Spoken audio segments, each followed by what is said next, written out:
हमारा जो ये मकसद है basically for one military rank one privilege के का एक हमने एक आवाज़ उठाई है।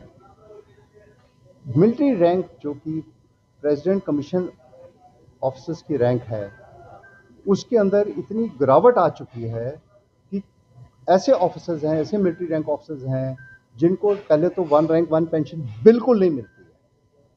दूसरी है जो इन्होंने जब एवीएस कमेटी बैठी थी, एवीएस कमेटी ने रिफॉर्म लाने की कोशिश की मिलिट्री के अंदर, लेकिन उन्होंने जो पुराने जितने हमारे लेफ्टिनेंट कर्नल्स थे, जो सिलेक्शन ग्रेड थे, जो कमांडिंग ऑफिसर्स थे, जिन्होंने ट्रुप्स के साथ कमांड किया है, उनको वन रैंक वन पेंशन की टेबल के अंदर डिग्रेड कर दिया। एक कर्नल साहब को, एक लेफ्टिनेंट कर्नल को जो सिलेक्शन ग्रेड था, जो उस समय का लेफ्टिनेंट कर्नल था 2004 से पहले, वो रिफॉर्म के बाद वो कर्नल बन गया। लेकिन जब वन रैंक वन पेंशन की बात आई तो वो जो पुराना जो जब हम कहते हैं one work one pension, equal pay for equal work, वहां पर आके उसको उसमें गिरावट आ गई और वन रैंक वन पेंशन उसको लोअर डिग्रेड कर दिया। Now that has resulted into lot of demotivation amongst the veterans. इसी प्रकार से जो हमारे शॉर्ट सर्विस कमीशन ऑफिसर्स हैं, इमरजेंसी कमीशन ऑफिसर्स हैं, उनके पास प्रेसिडेंट की मिलिट्री रैंक है। वुमेन शॉर्ट सर्विस ऑफिसर्स हैं, उनके पास प्रेसिडेंट कमीशन मिलिट्री रैंक है, बट कोई वन रैंक वन पेंशन नहीं है। तो जब हम बड़ा इसका जो आवाज़ उठती है कि वन रैंक वन पेंशन सरकारें दे रही हैं, ऑन ग्राउंड के अंदर ये वन रैंक वन पेंशन नहीं आ रही है और आने वाले टाइम पे अग्निवीर के साथ साथ उनकी भी ये वन रैंक वन पेंशन बंद हो जानी है, क्योंकि वो अग्निवीर तो वो रैंक भी नहीं है। सो आने वाले समय के अंदर there will be a multiple problems. And इसी की वजह से एक फौजी इंडिया मैगजीन जो मुंबई में निकली है, आप खुद देख लीजिए, उन्होंने कहा था dilemma of soldiering in India. और इस dilemma of soldiering in India के अंदर जिस प्रकार से एक ये ग्राफिक बना है, ये मैं कुछ बयान करने के बजाय ये इसी का एक ग्राफिक देखा जाए तो उसी से पता लगता है कि व्हाट इज द सेमिनार। और ये जो हर चीज़ है इसके अंदर आर्टिकल कवर स्टोरी है, और इसको भी ज़रा हाईलाइट किया जाए the dilemma of soldiering in India. और वो एडिटर खुद कह रहा है it's a wake up call not for सरकार, wake up call for the country, for the nation, because सरकारें तो पीपल लोग ही बनाते हैं। सर, आज प्रधानमंत्री जी को ट्वीट भी किया आपने, तो ट्वीट में क्या बताया गया, क्या लिखा है?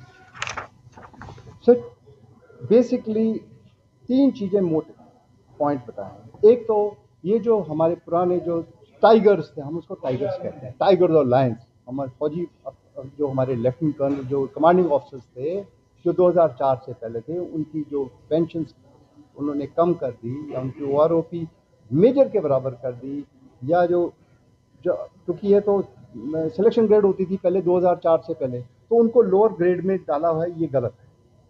दूसरी बात है, एक military rank article 18 of the constitution के अंदर उनको एक हमने बकायदा एक इज्जत दी है, कॉन्स्टिट्यूशन ने दी है, लेकिन इनको डिग्रेड करना जो है ये कॉन्स्टिट्यूशन कहीं ना कहीं ये कॉन्स्टिट्यूशन की भी उल्लंघना हो गई।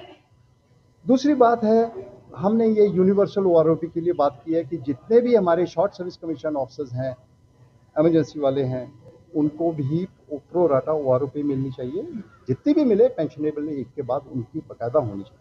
तीसरा, क्योंकि देश के सामने हमेशा क्या समस्या आ जाती है कि पैसा कहाँ पर है, हर एक कोई कहता है कि where the finances come from. अभी हमने कहा अगर आपके पास इतनी कमी है तो आप उसको आर्म फोर्सेस को ही 3 टियर सिस्टम में कर दीजिए, 10 साल में एग्जिट, 20 साल में एग्जिट, 30 साल में एग्जिट। लेकिन जितने साल पहले से इंसान को पता होगा कि मैंने 10 साल के लिए रहना है, 20 साल के लिए रहना है, लेकिन उसको जो रिटायरमेंट के बाद, पेंशनेबल एज के बाद, उसको अगर ये वन रैंक उसकी मिलिट्री रैंक की इज्जत बरकरार पेंशन के साथ कनेक्ट कर देंगे तो लोगों में मोटिवेशन जागेगा, more people will come into arm forces, और देश सेवा इज द बेस्ट सेवा। एक ये पॉइंट हमने निकाला है। फिर एक बताया है कि आर्म फोर्सेस की पे कमीशन ही सेपरेट होनी चाहिए। जिस हमारी सिरदर्दी कहाँ पर शुरू हो गई है, 1973 से लेकर आज तक ये जो फाइनेंशियल कमीशंस बनाते हैं, बजट्स बनाते हैं, उनको हमारी जो समस्या है वो नहीं ठीक से समझ पाते हैं। और आर्म फोर्सेस के जो सीनियर ऑफिसर्स हैं, सीनियर जनरल्स हैं, उनको जो ग्राउंड रियलिटी है उसको कम्युनिकेट नहीं कर पाते हैं अपने सिविल सिस्टम्स के अंदर। हम चाहते हैं कि बेहतर ये होगा कि ये जो जिस पर अगर रेलवे का बजट अलग से बन सकता है, जनरल बजट अलग बन सकता है, इसी प्रकार से एक स्पेशलिस्ट डिफेंस बजट की भी एक सिस्टम दायरा अलग हो जाना चाहिए। उससे काफ़ी कामयाबी मिलेगी हम लोगों को।